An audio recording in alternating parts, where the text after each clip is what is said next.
When most people think about this town, this comes to mind. But for politicians, it's about affordable housing. This week we're in Whistler, and whether the town's approach to finding ways that people in town can stay here can be replicated in other BC cities. Just south of the iconic village is Cheakamus Creek, where hundreds and hundreds of units of housing is under construction or planned. But unlike most cities, this is all overseen by the municipal government.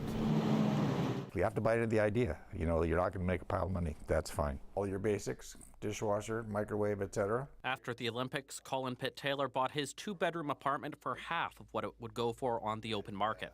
Over half of Whistler's permanent population lives in subsidized housing built in the last 20 years. They've been doing a really good job of housing as many people as they can at affordable prices, either a rental or purchase. And it's kind of been a boon to locals who want to stay here, because real estate prices have always been a little out of reach for a lot of people that are living and working here. Here's how it works. The government builds on lands it owns. It sells only to people who work at least part-time in Whistler and don't own any other property. And when they want to sell, it's done through the Housing Authority, which places a cap on the price tied to inflation. I probably am inundated with calls from other municipalities right across North America on a weekly basis. With high demand in an isolated area, what works in Whistler can't be directly cloned.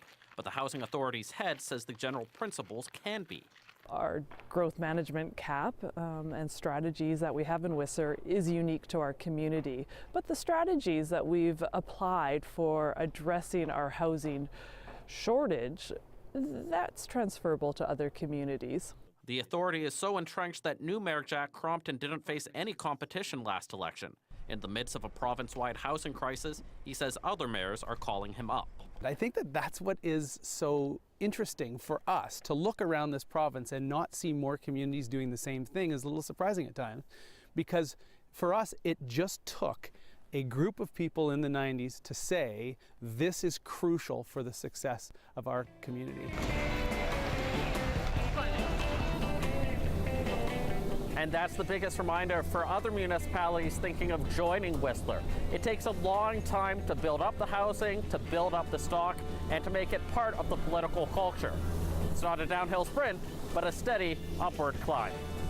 Justin McElroy, CBC News, Whistler.